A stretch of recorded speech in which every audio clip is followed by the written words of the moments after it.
Hello, welcome to another video from Avenue X, and today I want to talk about a movie that has happened in China and it's still ongoing right now in box office and performing way exceeding everyone, including the filmmakers themselves, expectation. It is called 给阿妈的情书.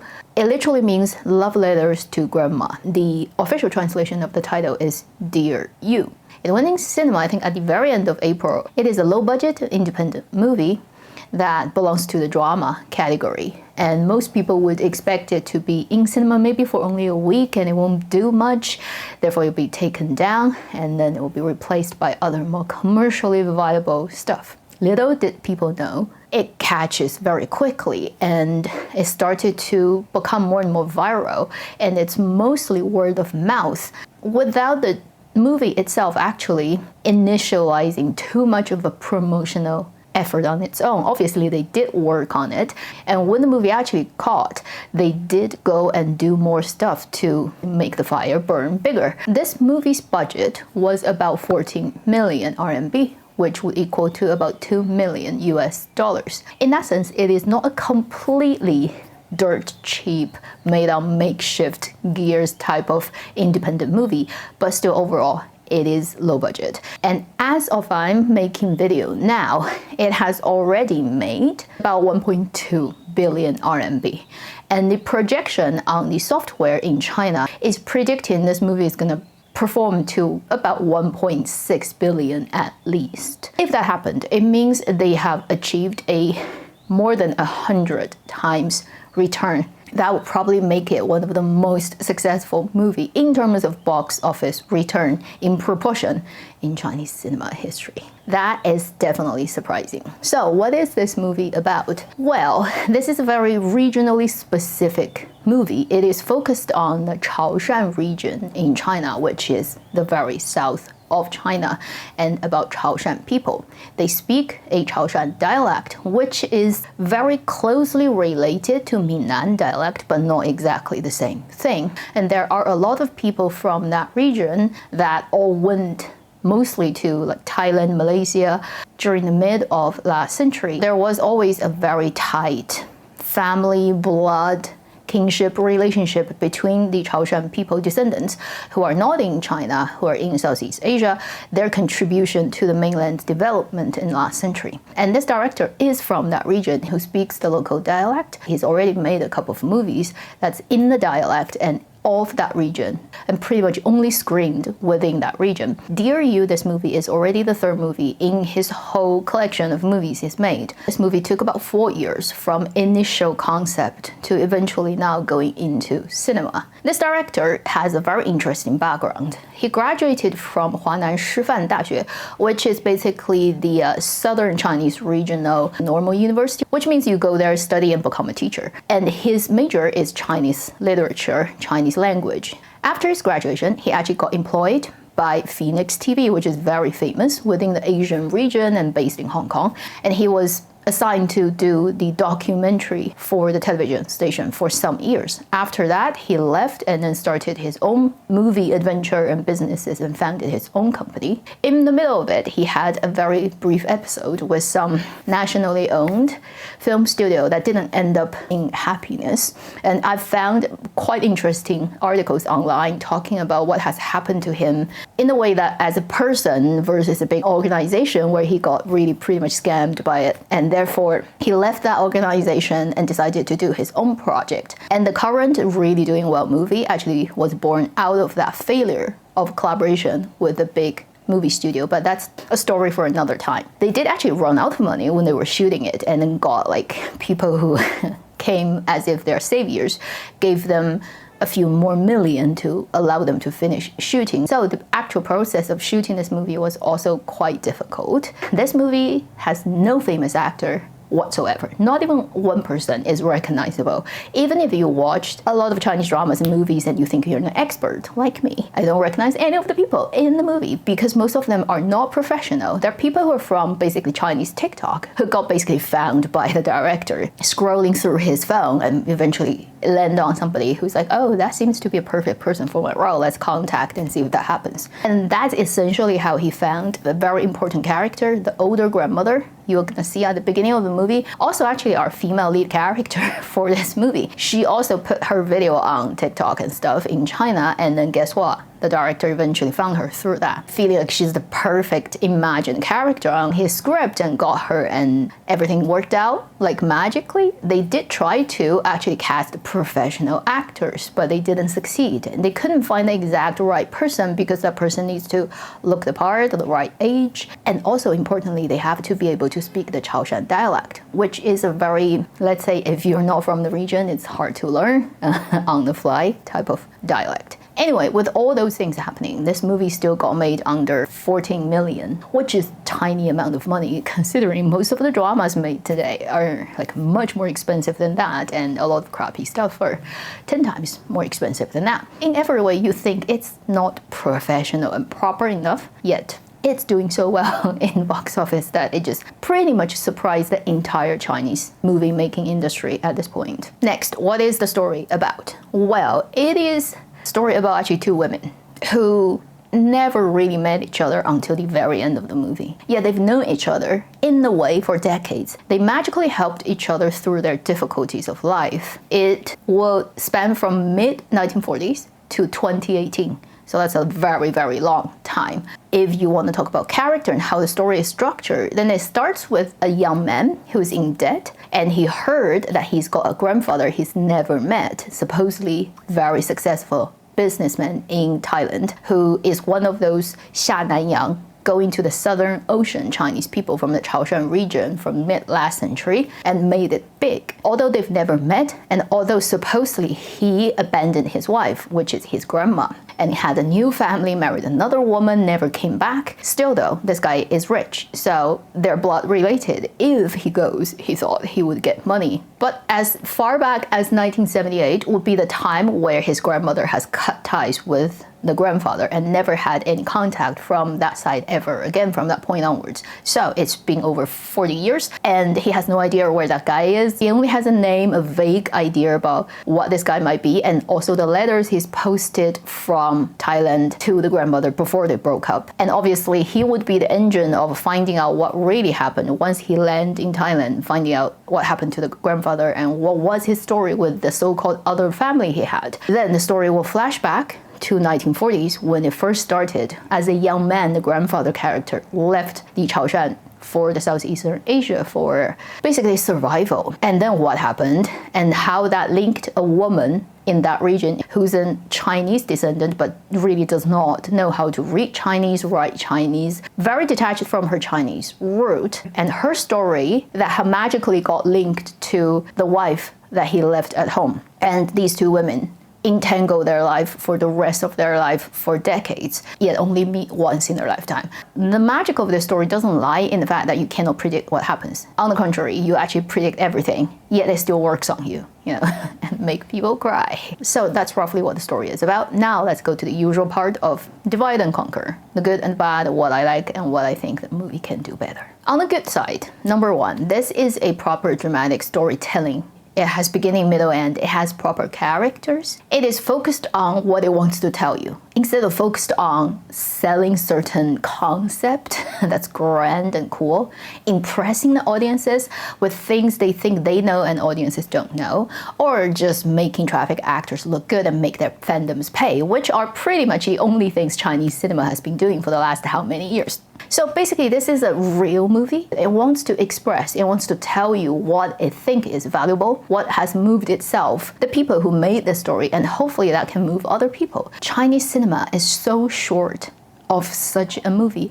I honestly cannot think of any other movie that is similar to this that actually made a presence and got some kind of attention in the last couple of years. Even the super successful one like Wandering Earth, it has this huge tag on it, which is the best and the first proper sci-fi of Chinese cinema. It has all-star casting and CG like crazy. For example, last year's super successful animation哪吒, which is also like the best animation, right? With a huge team and a lot of budget to get it made and looking fantastic. Even when you think about the car racing movie that the Kaixin Manhua has done in series, or Detective Chinatown that's coming out of Chen Sicheng, or the Zhang Yimou movies, or like all those. Think about All of them. They're always selling some big concept, some kind of tag on them, like we're the first, the best in China, or it just basically, frankly, outright is tailoring to young popular actors' fandoms. This is that type of nobody cares about it movie. It doesn't contain any of those elements. So,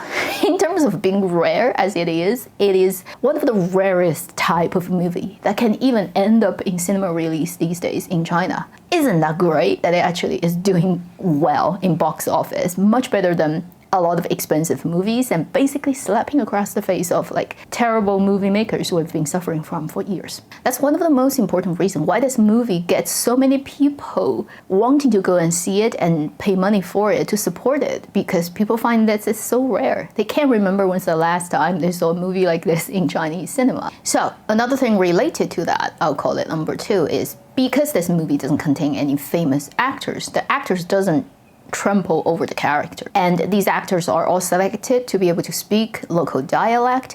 They look the part, they pick the really sort of right looking people. That on one hand, you can believe they're normal, ordinary, no stardom, no like heaven's halo on them people. On the other hand, in the novel story writing kind of narrative, right, this is somebody who can make people really like them, right? A pretty girl of the village or a pretty boy of the village. You can believe that too. So they pick the kind of perfect looking actors for those roles. And I have to say the director is lucky, but also he knows what he wants and he finds very specifically correct people for it. You wouldn't get the best performances in any sense of dramatic storytelling if you watch some of the best performances in the world of that type of movie. This is probably not going to impress you too much. But the great thing about it is these people really do look like the ordinary characters they're playing. And they wouldn't at no point take you out of the story. And I highly also appreciate that the older actors they found, they don't try to do too much things. As you age, you do tend to be less reactive to things, both emotionally and also physically. And I really highly appreciate when really big things actually happen to our main characters when they're very, very old. There's very restrained acting, almost as if nothing is happening. They still go on their normal life as usual. I feel that makes the story even more real. So in terms of casting and acting, even though it's not the best thing out there, it's already a miracle. But the fact that most of the people are not professional and they got the task done and they moved a lot of audiences to tears. So whatever you say, it worked on people, and that's a success. Then the third thing I highly appreciate, which is extremely unique about this movie that pretty much doesn't exist in other movies in China, is not only the use of dialect, which I do not understand at all, but it has very particular sound, very different from Mandarin, and it will carry its local culture and history. But even greater is the director himself who wrote the script was from a Chinese major. He was from 4 years of like ancient Chinese literature, proper education. And that resulted in him being very good at using language. And he wrote and designed all the letters that are very important in the story. It happened between the grandma and the grandfather when they were young, when he would post money and the letter back to China after he left. And this is a particular type of letter that was written by letter writers, because back then a lot of people are illiterate. And so they would tell the person what they want, the meaning. And the letter person would actually poeticalize it, if that's a word, make it sound very elegant, very educated, with very beautiful words. And then they will mail the letter. So this is a very interesting phenomena of Chinese language that existed very particularly for that period of time. So all those concentrated, rephrased, literaturized, and poetic language of those writings were all written by this director who read thousands of letters in museums that's real of that period of time. And he captured the way people speak in those letters and then did his own writing of all those letters. Very beautiful, very poetic, but also not pretentious. It is at that perfect strike of balance, and if you know Chinese language and know poetry, you would highly appreciate and know the references in those letters, where they come from. And there are a couple of letters that really is heartbreaking when the plot happens at the point when the characters start to read them. If you've watched the movie to that point, it's very hard to imagine like how you could not cry, even if you're looking at a translated version. Actually, it's extremely hard to find good lines in Chinese movies these days. Even when the movie is successful and no problem, and I like it, I never actually appreciate its language because it's just so normal, it's so functional. It has very little imagination in literature. And this movie surprised me with the fact that it has beauty and has highly creative ways of using language. The last great thing I think about this movie is actually the reaction of the market. Too many movies are made not for telling a story purpose, for every other reason. Whether it's like politically we need this thing to happen at this time because this big event is happening. Most of the super big projects have some level of financial product investment involved in the IPO, people money laundering, or doing whatever. It's all for other things. Movie is just their excuse and their front to do whatever they do at the back end. Chinese audiences have gotten so used to it. And this movie by no means Oscar winning in any sense, and it can have a lot of things improved. But it has that kind of feel of as if the olden days movie where my mother generation would spend like 0.1 RMB to get a ticket to watch in one afternoon has come back to theater. Maybe that's the only one that's ever gonna happen. I don't know, but this year we've had this one and it surprised people and people thought we have lost it completely. And now you're like, okay, it can actually exist. Even though it's made by this director nobody has heard of and by a full cast of like pretty much no professional people, people don't care. They go to the cinema and they realize they're looking at a real story. And the story that actually thinks it is a story is the most important thing first instead of any other thing. And at the end of the day, this movie proves it is not true that people don't like cinema. It is too much shit is in cinema, therefore nobody wants to spend money and energy on. When you have a decent project out there, and you have a good heart, you know, you're coming from the right place. You don't even have to be a saint of anything. You're just like, I'm a storyteller, I want to do a good story and this is my effort, right? If you are candid and genuine enough, then people respond with like unexpected passion. So I would say this proves there's a real market for real stories in China. It's just we haven't had things to let people outlet and show you that they care. Not only I watched it, I think a couple of friends of mine have watched this movie and everybody has similar reaction to it, which is, again, first, we didn't expect this type of movie can get made in China and actually screen and do well. Second, it's a lot better than a lot of crappy stuff, even though it's not the best movie out there by any means. So what is not so great about this movie? Well, if you are a very seasoned cinema goer, by which I mean you've watched all the classics from day one of like Birth of a Nation to, you know, all the Orson Welles stuff, and you know the history of like black and white cinema, the Hollywood, the European theater, all the major movie makers, and you know who's famous for what and what cinematography is super famous, who invented what, like at that level. When you look at this movie, you will see nothing special. And I would highly agree with you, because whether it's the way they use the camera, the visual language, the style, the narratives, directing performances, right, blocking a scene, and what do you choose to focus on, what do you shoot for that one scene, and what meaning? Because symbolic meaning of pictures is always a huge thing, particularly in highly artistic and indie movies, right? One of those things is people overinterpret what it means. Anyway, if you're very, very educated in cinema, you will find this movie having nothing that can stand out and make a long-lasting impression. It only manages to tell you a story that at certain points will move you, but if you stop and analyze every scene, right, how it all gets connected, the order of things, even the editing, all that, you can always pick out quite a lot of things it hasn't done well and it could do a lot better. And you know there are better movies who have done a lot better in history. You can just refer to that scene needs to be done, that way it will be better, that way it will be better, and I would highly agree with you. So depending on where you come from, if you completely take that out, it will be a movie that tells you a story you can understand, you can follow, probably will move you, and you will be pretty satisfied at the end. And if you take all that on analytical brain and super film buff, then you will find, oh, it's just another movie. Even down to its plot. This is a type of story that's very, very easy to predict what is going to happen based on how things get set up. So again, in that department of I've never seen it coming, pretty much this movie doesn't provide you any of that in its narrative structure. So I would say not necessarily it is bad, but it is things that makes it, at the end of the day, not gonna be one of those movies in canon in terms of just as cinema piece, but probably I'd say to industry of Chinese movie, and in 2026, its presence, its success would definitely mean something. Like the animation哪吒, or The Wandering Earth, right? They would have a position in the history of Chinese cinema. But if you're just looking at cinema, then this wouldn't be a highly valuable piece of work.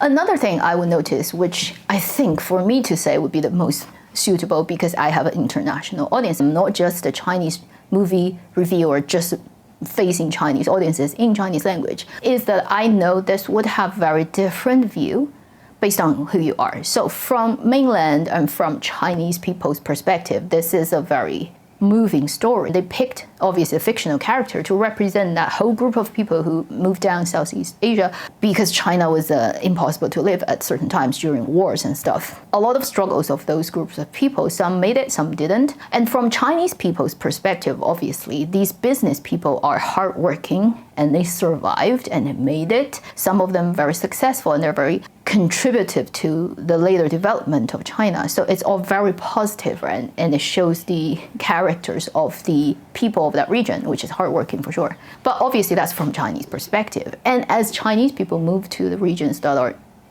foreign to them and establish their businesses, inevitably there will always be conflict with the local population and nations.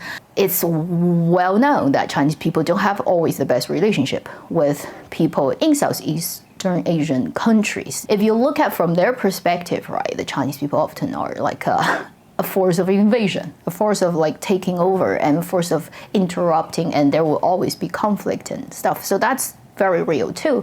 So this movie, from outside of a Chinese perspective, depending on who is looking at it, would either look at it, oh, neutral, just a dramatic story, or pretty good, or not positive at all, which I actually have noticed as well, like from certain countries where they look at this movie and they overall very negatively view it because it has that relationship in reality, in history. The movie did say about they did do too well, way beyond their expectation. They are considering and they're thinking about where they would release this movie to so that people outside of China could get to see it. If it happens to your region, wherever you are, I just want to let you know this movie exists, and overall it's actually a better movie than most of the crappy movies you see coming out of Chinese cinema.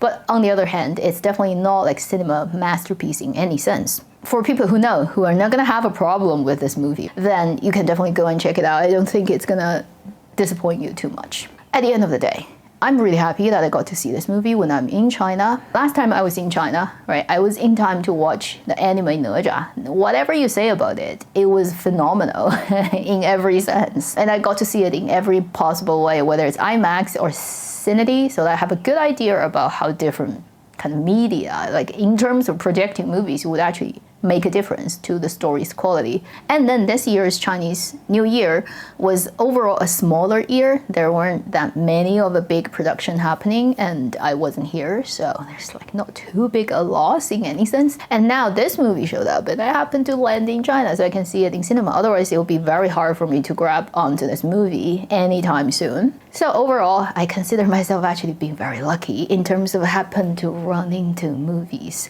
when they're worth watching. Hope this continues, and next time that I get anywhere in any places watching a movie is a movie that's worth watching. That should be the end of this video. Thank you for watching Avenue X. Hope this is useful. When this movie, if it ever comes to your place, right, that you know, oh, I've mentioned it before and this is that type of movie. So you have a preparation before you go into the theater, or even just before you make a decision of whether to buy the ticket. Thank you for watching Avenue X. I'll see you in my next video. Meanwhile, live long and happy movie watching.